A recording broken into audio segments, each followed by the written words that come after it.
The wind rolled across the open plains like a tired sigh, carrying the dust of long trails and the quiet stories that folks rarely dared to speak out loud. In that fading afternoon light, a lone rider pushed his horse toward the far edge of Red Mesa, where the land dipped down into the stretch known as Apache Widow Valley. Folks in town whispered about that place, saying it was where sorrow lived and where a woman with eyes like storm clouds kept to herself, guarding her past like it was all she had left. The cowboy had heard the tales too, but he kept riding anyway. Drawn by something he could not explain, Hawk Steele was known across the frontier as a man who didn't waste his words. He carried himself with a steady calm, the kind that came from years of drifting across harsh country and learning what life could take from a man. The cowboy had seen trouble in many forms, yet something about this journey felt different. The land here felt heavier, like it held truths buried under the soil. He wondered if he was making a mistake riding toward the place where grief and pride had built their home. But the job he had taken wasn't one he could walk away from. Not when innocent lives were tangled in it that far ahead. Standing near a crook cedar tree, he spotted the woman he had been told to find. She was dressed in deep desert colors, the kind that blended with the earth itself. Her long dark braids rested over her shoulders, and her posture carried both strength and sorrow. Her name was Larka Dawn, a widowed Apache woman who had been living alone since her husband fell in a border skirmish years back. Folks claimed she spoke to no one unless she had no choice. Some said she distrusted cowboys more than she distrusted rattlers. Others said she had reason to, because too many men had come to her land pretending to offer help, only to take what they wanted and leave her to face the storms they created. Hawk slowed his horse, not wanting to startle her. He tipped his hat out of respect and waited until she raised her eyes to his. The moment she saw him, something cold flickered across her face, not fear but a warning that she had been through enough and was ready for more if she had to face it. The cowboy knew right then this wasn't going to be a simple meeting. Before he could speak, Larka stepped forward with a calm that held more fire than any shout. Her voice carried across the quiet land, steady and sharp as a clean blade. She said, "Cowboy, do you only want my body like the others? Are you here for that too? Or is there something else buried in that saddlebag of yours?" Her question cut deeper than he expected. He had been called many things in his life, but he had never been mistaken for a man who would take advantage of anyone's grief or loneliness. Still, he could tell why she asked it. She had lived through more betrayal than most men could survive. Every line in her face, every guarded breath she took, told him she had dealt with men who saw her as property instead of a person with scars that still hadn't healed. She wasn't asking out of rudeness. She was asking for protection from another wound. Hawk opened his mouth to answer, but she looked away as if expecting a lie. The sun dipped lower, throwing a gold line across her skin, making her look like part of the land itself. He realized then that this introduction mattered more to her than anything else. Her home, her peace, and her memories all stood behind her like an army she had sworn to defend. He needed her trust, not for himself, but because the danger he came to warn her about would swallow her whole if she faced it alone. He finally said he wasn't here to take anything from her. He told her he wasn't like the men who had come before him, but she didn't soften. Instead, she crossed her arms and studied him like he was another storm rolling in from the west. The wind picked up again, sweeping dust around their boots. In that moment, he felt the pressure of her history, her rage, and her deep-rooted strength. She was a woman who had survived loss and carried it without letting it crush her. This land was hers, and she would not let any cowboy step onto it unless he proved his intentions. He tried again, explaining that trouble was moving toward her valley. He said riders had been spotted near the canyons, men who were known for taking whatever they wanted and leaving ashes behind. He told her he believed they were searching for something hidden on Apache land, maybe an old map, maybe gold, maybe something more dangerous. And he feared they thought she knew where it was. When he said that, something changed in her eyes. Not fear, not surprise. Something deeper, like he had spoken a truth she had hoped would stay buried. She stepped closer, her voice lower now but sharper than ever. She asked him how he knew about those men. She asked him how long he had been watching her valley. She asked him if he had followed her earlier that week when she went to the ravine. Hawk shook his head, but she didn't seem convinced. Her distrust wasn't about him. It was about everything life had done to her. She studied him again, her breath steady and controlled. She said she didn't need protection from a cowboy. She said she could take care of herself and had been doing it since the day the world took her husband. But even as she spoke, her eyes shifted toward the far ridge, where shadows stretched long and thin. Hawk followed her gaze and felt a chill settle over his spine. Something was moving along that ridge. Something neither of them could deny. The land seemed to darken as the shapes grew clearer, slow riders making their way across the high ground with the kind of patience that meant trouble. They were too far to see faces, but their intent hung in the air like a warning. Hawk knew those men weren't here by accident, and he feared they were closer than Larka realized. She asked him again, her voice steady but heavy, why he came. He told her the truth in one breath and hoped it would be enough. He said someone had sent him to protect her, someone who believed she carried knowledge that could save lives or destroy them. He wouldn't reveal the name yet, because he needed her to trust him first. But he promised her this wasn't a trick. Larka stepped back, trying to read him through the fading light. She had lived long enough to know that promises could be empty, but the way he spoke made something in her pause. She asked him one more time if he had come for something else, something men often wanted but never admitted. He shook his head, tired of the same old assumptions. He told her he was here for her safety, not her body, but before he could finish, one of the riders on the ridge fired a signal flare into the sky, a burning streak that lit the dusk in a sharp red line. Larka's breath hitched, and Hawk felt the ground shift. Beneath the weight of what was coming, the flare meant only one thing. They had found her dot, and now they were coming. The flare hissed across the sky like a burning warning from the heavens, fading into the dusk but leaving behind a heavy pulse of danger that settled over the valley. Larka's eyes tightened as she watched the red streak fade. She didn't move at first. She just stood there, steady and silent. The way someone stands when they already know what a signal means even before the cowboy beside them can put it into words. Hawk had seen enough ambush signs in his life to recognize how serious this was, but he couldn't read her thoughts. She carried her secrets like a second skin, worn from years of walking alone through land shaped by loss and pride. When she finally looked at him, her voice had a low steel edge to it. She asked if he knew what kind of men would send a signal like that. He answered that he had his guesses, though he didn't want to speak them out loud yet, not until he was sure she was ready to hear them. Larka stepped closer, her fingers brushing the carved beads hanging from the leather strap across her shoulder. Hawk noticed how the beads were old, older than her, maybe passed down through her family line. They looked like the kind of thing someone would guard with their life. She didn't let his gaze linger long. She shifted her stance and told him in a firm tone that whatever was coming, she didn't need a cowboy standing in front of her to protect her home. He told her he wasn't here to stand in front of her. He was here to stand with her. There was a difference, and he hoped she could feel it. The riders on the ridge didn't move any closer for the moment. They watched from a distance, letting the tension settle like smoke across the valley floor. Hawk knew that tactic. Men like that let fear crawl in first before they struck. It gave them an advantage because fear could weaken a person long before the fight began. But Larka didn't show any fear. Only controlled anger, the kind that comes from years of guarding a piece of land that outsiders thought they could claim. Hawk turned his horse slightly, keeping its body between Larka and the ridge. She noticed the gesture and frowned but didn't argue. Instead, she asked him the same question she had asked before, but this time there was no anger in it, only a tired kind of caution.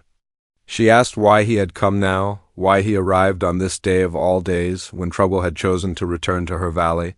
He wished he could give her a simple answer, but nothing about this job was simple. He explained that someone in town had heard whispers that a group of riders were moving toward Apache Widow Valley, searching for something only the widow might know about. He told her he was sent to warn her and keep her safe until the threat passed, but the moment he said that, she shook her head slowly.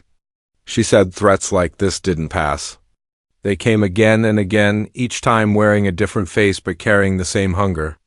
She said the land she lived on wasn't just land. It carried stories. Old stories. Stories men had tried to dig up for years. Hawk tried to ask what kind of stories, but she didn't answer. Instead, she walked past him and toward her small home nestled between stone outcrops. Her shadow stretching long behind her, he followed, keeping a respectful distance. As they moved, the valley darkened, shadows rising from the ground like memories. Larka's home wasn't much, just a stone-walled shelter with a thick roof made of timber and brush. But it felt strong, like it had survived storms worse than anything coming tonight. Inside, everything was tidy. A woven blanket hung on the wall, painted with symbols Hawk couldn't read. A clay pot sat near the fire pit, still warm from earlier flames. Another pot held dried herbs tied with twine. The air smelled of sage and smoke. She motioned for him to sit on a stool near the door. He did, resting his hat on his knee. She didn't sit. She stood, arms crossed, shoulders squared. Her presence filled the small room stronger than any fire could. She began speaking slowly, as if weighing each word before letting it leave her mouth. She told him that after her husband died, many men passed through the valley, claiming they wanted to offer help or trade supplies. But every one of them seemed more interested in something else. Some looked at her with hunger, others with greed. Some asked strange questions about old routes hidden in the cliffs or stories about Apache scouting paths no longer used. A few even asked about a hidden cave her husband once mentioned in passing, a place where old symbols were carved deep into stone. Hawk leaned forward, sensing the importance. He asked her if she knew what those men were really searching for. She hesitated, then said she wasn't sure. But her husband had told her long ago to guard certain memories, even from those who meant well. He said some knowledge wasn't safe in the wrong hands. He said the valley carried secrets that belonged to their people, not to wandering cowboys or greedy riders. Looking for treasure, Hawk felt the weight in her voice and realized this was deeper than he expected. He told her the men coming weren't treasure hunters. They were worse. They were the kind who tore apart towns just to find a scrap of truth. The kind who worked for powerful men who stayed hidden behind their wealth. He told her the group on the ridge was called the Iron Crest Gang, a name that made her eyes flash with recognition. She asked how he knew their name, and he said he had crossed paths with them before. He said they left behind more smoke than stories. And if they were here, they weren't leaving until they took what they came for. Larka walked toward the fire pit and tossed a few dry sticks into the fading embers. As flames rose again, they lit her face with a deep glow. She stood there motionless for a moment, then revealed something she hadn't said before. She said the Iron Crest Riders had visited her valley once, years ago, when her husband was alive. They had asked him questions he refused to answer. He told them to leave and never return. A week later, he died in a border skirmish that made no sense. She believed they were connected, though she could never prove it. Hawk felt a knot tighten in his stomach. He realized this wasn't just danger. This was a storm years in the making, rolling back toward her like it had unfinished business. He told her she needed to leave with him before night fell fully. He said the valley wasn't safe, but she shook her head with quiet defiance. She said this was her land, the last piece of her life she still held in her hands. She said she wasn't running from men who had already taken enough from her. She said if she left now, they would burn her home, destroy the memories her husband built, and claim victory over her life. She wouldn't let that happen. Hawk didn't want to push her. He respected her strength. But he also knew the Iron Crest Gang didn't leave survivors unless they found what they wanted first. He tried again, gently this time. He said they could return after the danger passed. They could hide in the canyon trails until dawn. But she stood her ground, saying she didn't trust the world enough to turn her back on her home. Before he could argue again, a sharp crack echoed from outside. Not a shot, but a branch snapping under weight. Someone was close. Too close.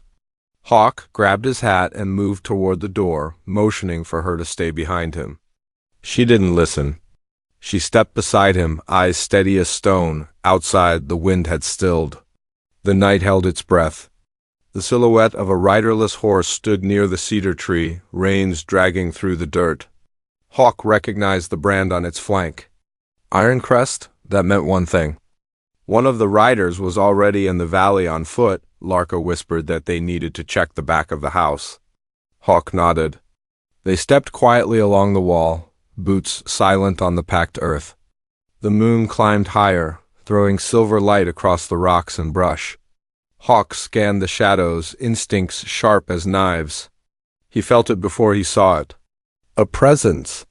Someone watching them from behind the stone ridge. He tightened his grip on the handle of his rifle, and Larka's breath stilled beside him.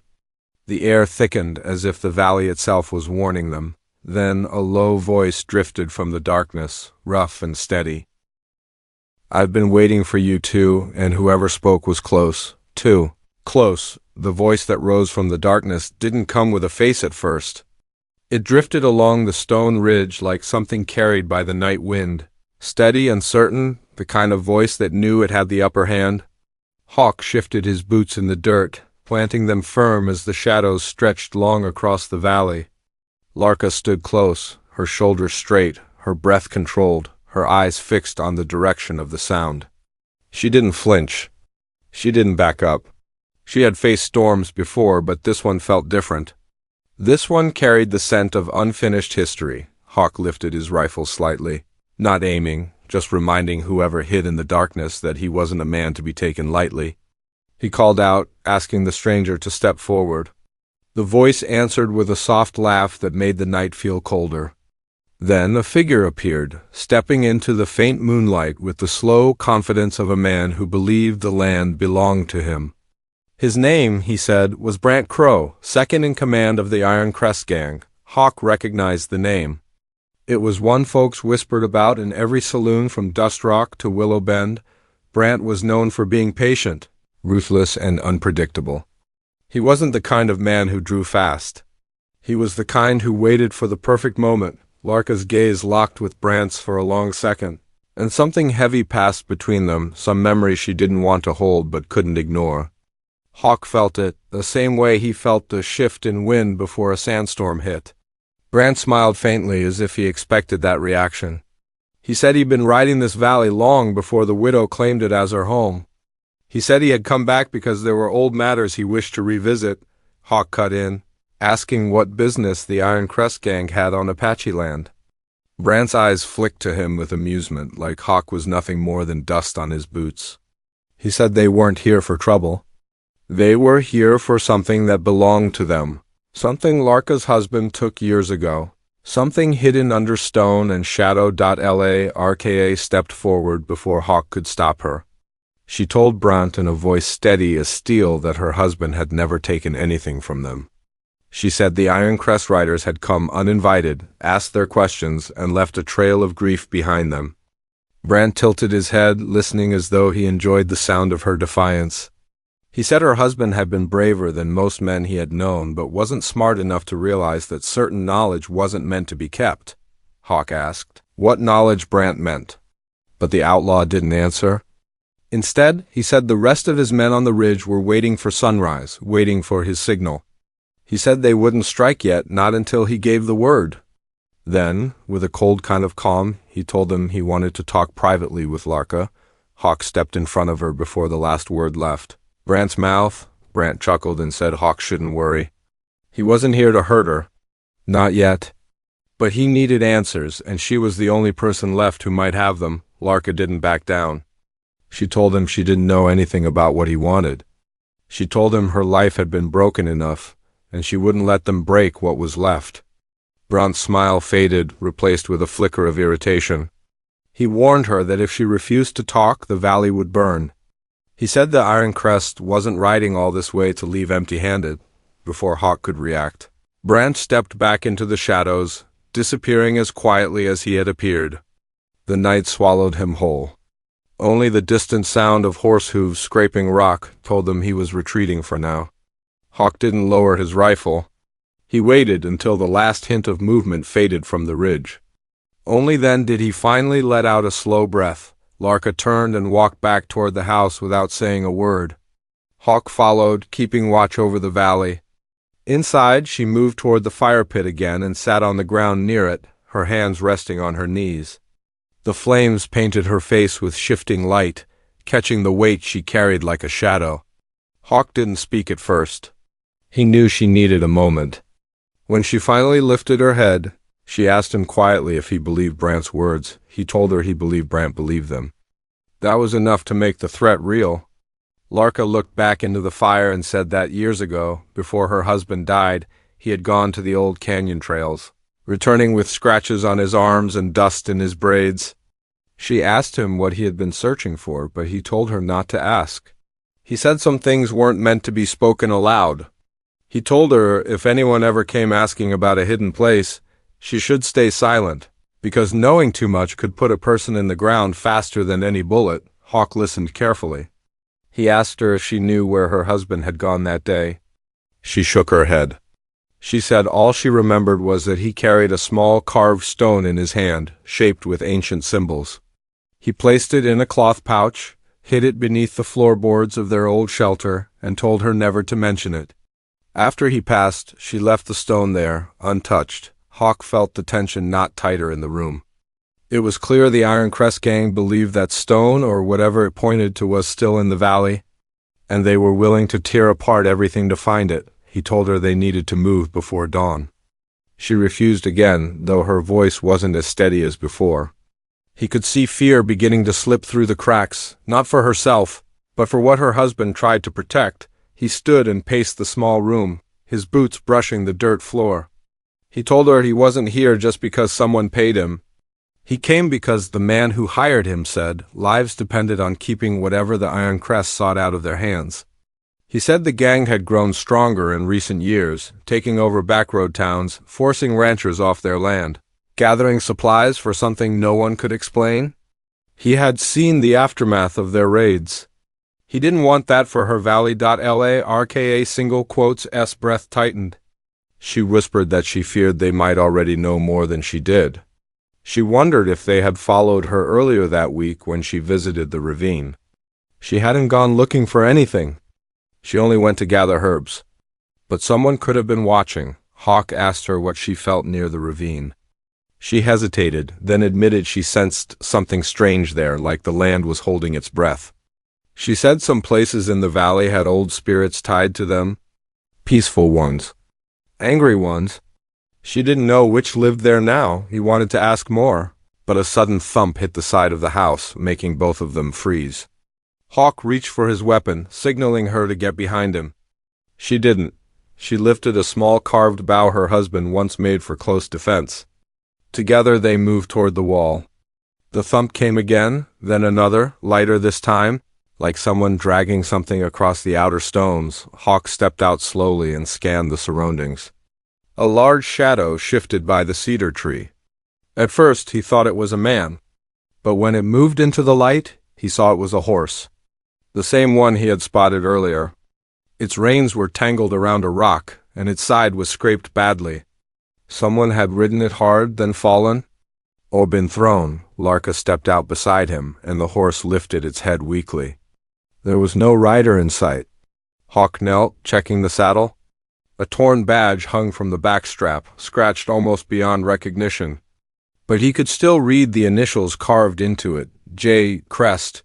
It belonged to one of the Iron Crest Scouts. Larka whispered that the rider might still be nearby. Hawk nodded. Someone who had planned to slip into her home unseen. Someone who might still be watching from the brush. He stood slowly, staring into the dark line of shrubs at the base of the ridge. The night felt tighter, as if eyes were on every stone. Larka gripped her bow, her breath steady but guarded. Hawk stepped forward, voice low and firm, calling out for the hidden scout to show himself. No response. Only the wind moving through the grass. Then a faint rustle came from behind them. Hawk spun, raising his rifle, just as a figure stumbled into the moonlight, collapsing to the ground at Larka's feet. He was wounded badly, his breath shallow, his shirt torn. He wasn't a scout, he wasn't Iron Crest. He was someone else entirely, and the message he carried would change everything. The wounded stranger lay half conscious in the dust. his breath thin and rough like someone who had outrun death but wasn't sure he had gotten far enough. Larka dropped to her knees beside him before Hawk could stop her. She pressed her hand against his shoulder to steady him as he tried to speak.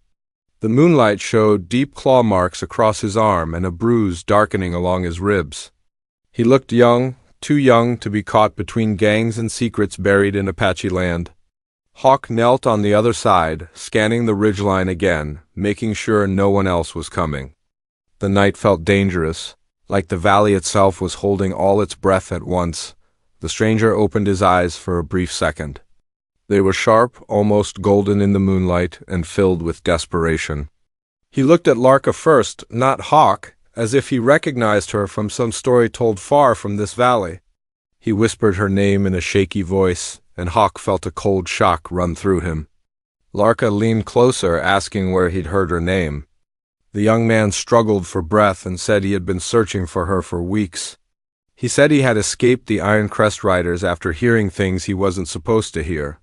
He said he knew what they truly wanted from the valley. Larka stiffened, her hand trembling on the ground even though her face stayed calm. Hawk urged the stranger to slow down and tell them exactly what he had heard. The young man swallowed hard as if each word cut his throat on the way out. He said the Iron Crest gang wasn't just searching for a stone or a map. They were searching for the location of an ancient trail, a hidden Apache pathway carved deep through the canyon walls, a place where old symbols showed the way to a sacred chamber. He said the men believed the chamber held something powerful, something they called the sun-marked secret. A treasure, a weapon, a truth.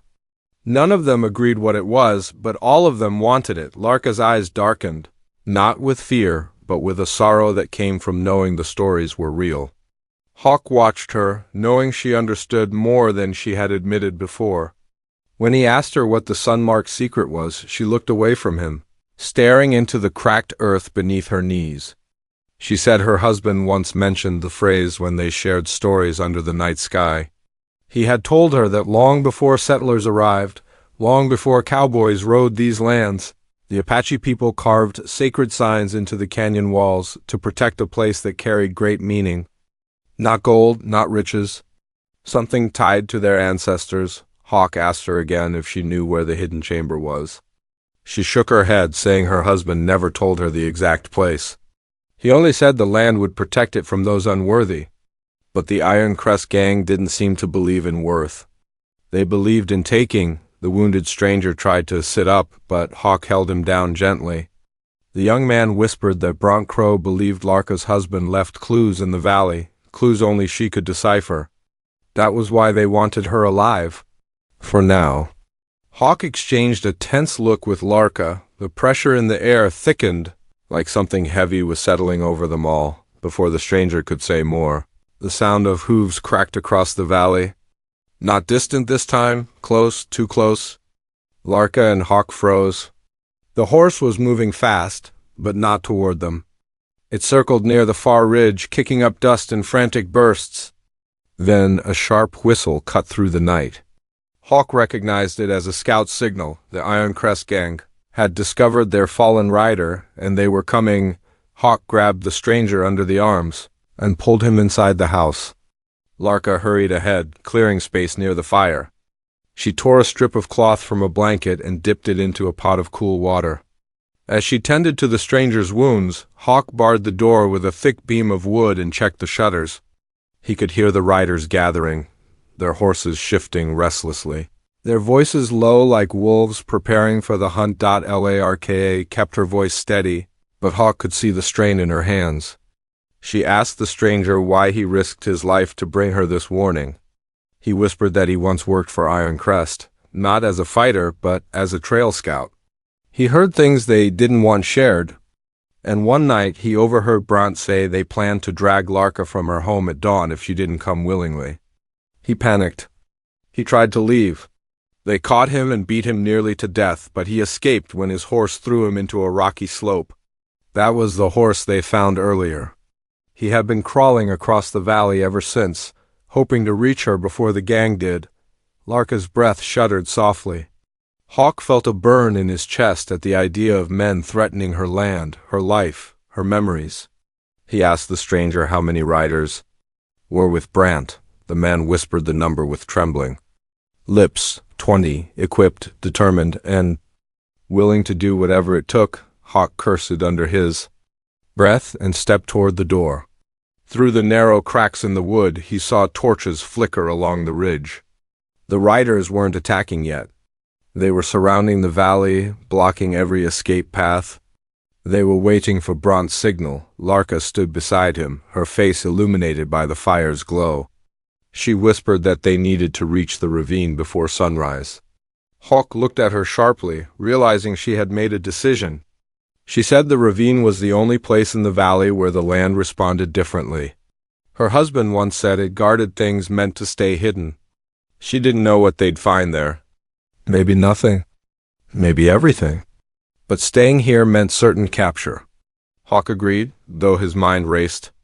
Getting there meant crossing the open valley while the Iron Crest. Riders closed in on all sides. He turned back to the stranger and asked if he could ride. The man shook his head weakly. He could barely breathe. Larka said they couldn't leave him. Hawk nodded. He wouldn't leave him either. But carrying him would slow them down.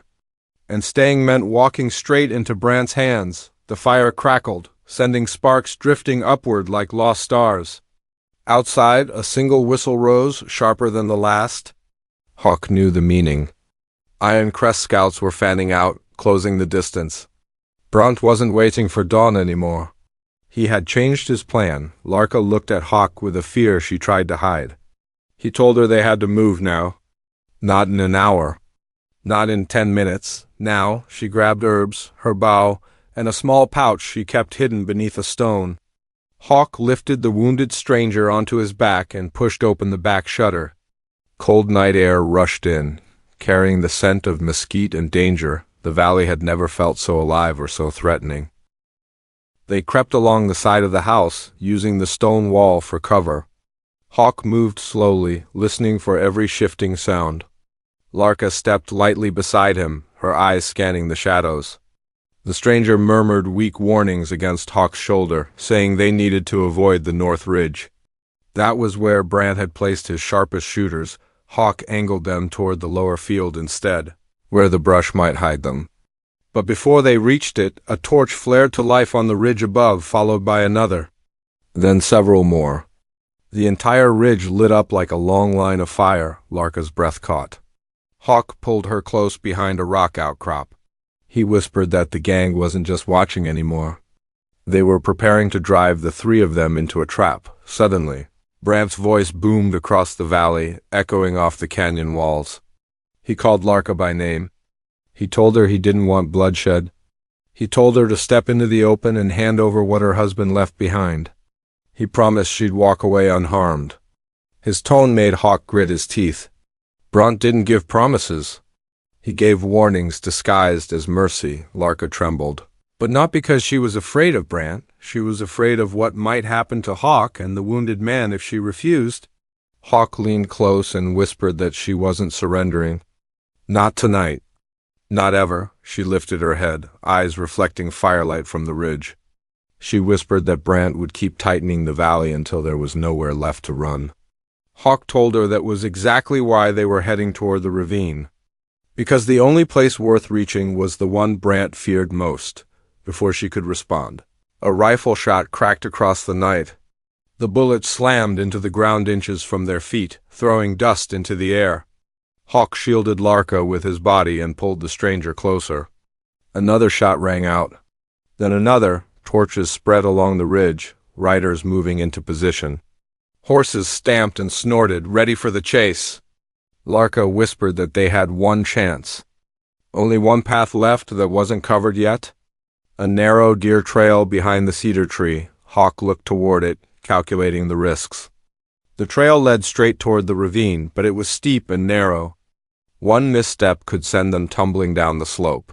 But staying in the open meant death or capture. He asked Larka if she trusted him. She nodded without hesitation.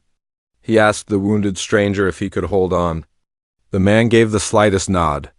Hawk tightened his grip, braced his legs, and prepared to run. Brant's final whistle split the night air. Sharp and merciless, The Iron Crest riders began their descent, and Hawk, Larka, and the fragile secret her husband died to protect had only seconds left to escape into the darkness. Hawk didn't wait for a second signal. The moment Brant's whistle echoed across the valley, he tightened his grip on the wounded stranger, nodded to Larka, and pushed off the rock that shielded them. The three of them moved in a burst of urgency, cutting across the open space behind the house. Larka led the way, her feet silent on the earth as she slid behind the cedar tree. Hawk followed close, shifting his weight to keep the injured man steady. More shots cracked from the ridge, bullets kicking up dirt behind them. The gang was closing in fast, but the deer trail Larka spoke of was still open, a narrow sliver of hope carved between stone walls. The trail dropped sharply as they entered it. Hawk dug his boots into the ground to slow their descent. Larka reached back and steadied his arm, guiding them carefully so the loose rocks didn't send them tumbling. Above them, the Iron Crest riders shouted commands, their torches casting wavering light along the ridge. They were too high to see the narrow path clearly, and that gave Hawk and Larka precious seconds. Once the trail leveled, they ran.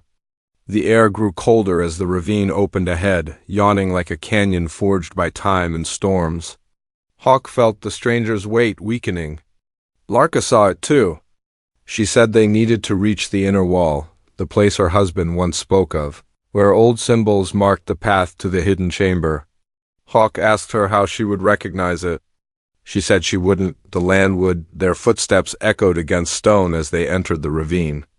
The valley behind them filled with angry shouts and pounding hooves. But the ravine walls rose so high that the noise became muffled. Like the earth itself was swallowing the danger, they finally stopped beneath a towering cliff. Larka knelt beside the wounded man and pressed a hand to his chest. He looked pale, but his eyes still held a spark of purpose. Hawk crouched beside her, scanning the walls for anything resembling ancient markings. The moonlight skimmed the rock surface, revealing faded streaks of ochre. Old Apache paint worn by time. Larka stood slowly, her breath steady despite the tension. She raised her hand and touched the markings with gentle reverence.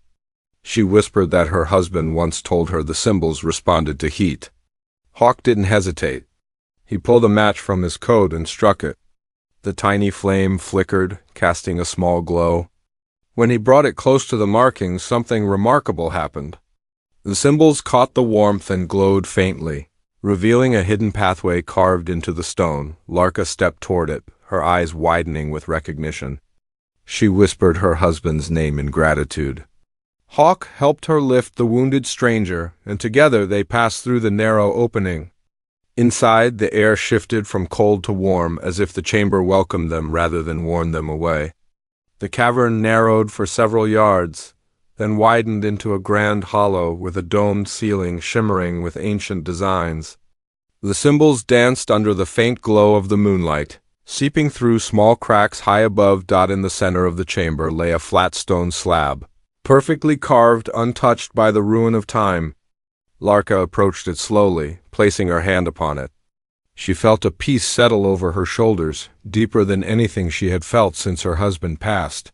Hawk watched her, knowing this chamber held not treasure or weapons but the legacy of her people. A place meant to protect, not harm. Suddenly, the stranger sucked in a quick breath. He pointed weakly toward the chamber entrance.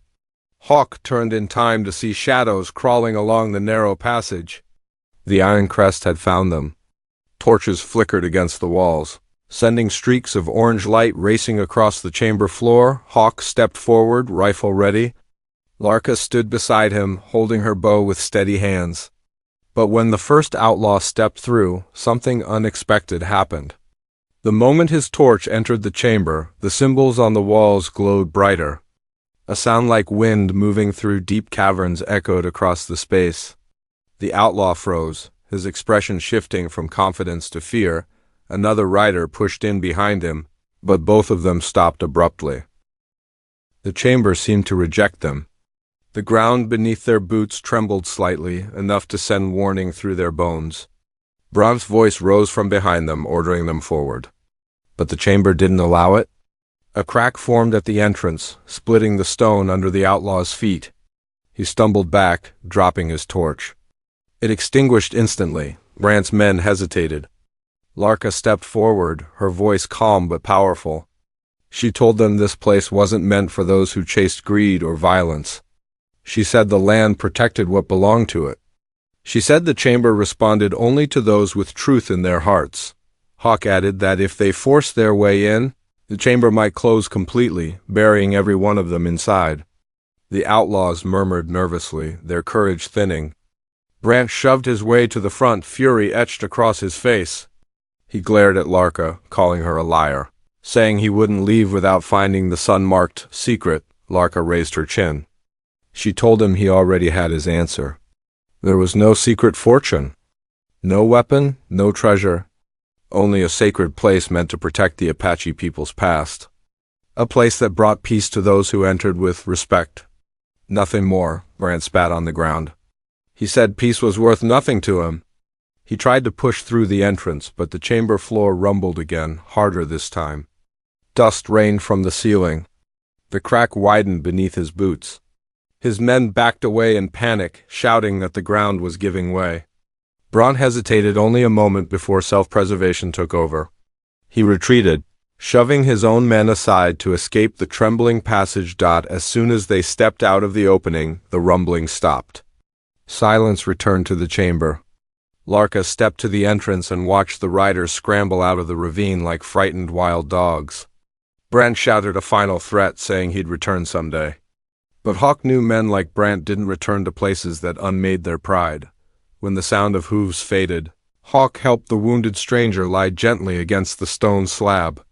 Larka knelt beside the young man and whispered a blessing in her Apache tongue. The chamber's warmth soothed him until his breath steadied. Hawk carried him out first while Larka followed. Outside, the night sky felt clearer, the valley quieter. As they made their way back through the deer trail, dawn began to rise, painting the land in soft gold. The Ironcrest gang was gone. Every rider had fled, leaving behind only hoof tracks and the fading echo of their defeat. Back at Larka's home, Hawk helped her settle the stranger near the fire. She brewed herbs for his wounds and wrapped fresh cloth around his injuries. When he finally opened his eyes fully, he thanked them with a voice stronger than before. Larka touched his shoulder gently, saying he would always have a place in her valley if he needed safety. Hawk stepped outside for a moment, letting the early morning breeze brush against his face. Larka joined him, standing close enough that their shoulders nearly touched. She stared across her land, the place she had fought so hard to protect, and said softly that she knew her husband would be grateful for what they had done. Hawk looked at her, seeing the strength and kindness she kept hidden behind walls built from years of loss. He told her she wasn't alone anymore. Larka turned toward him, eyes warming. For the first time, she let herself breathe without fear.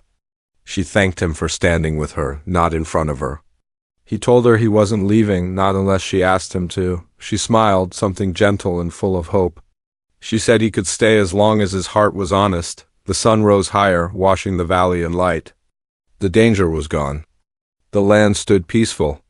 The sacred chamber remained untouched, protected by the truth of those who honored it. Hawk, Larka, and the young man watched the sunrise together, knowing the valley's story had changed forever. And for the first time in a long while, the widowed Apache woman felt her heart open again, not to fear, but to a future that finally felt safe, a future where she could trust again, a future where she wasn't alone, and the cowboy who once rode in as a stranger now stood beside her, not as a threat, but as a man who chose loyalty, courage, and love over everything else. The valley welcomed the new day, offering peace to those who earned it. And together, they stepped into that peace, ready for whatever came next.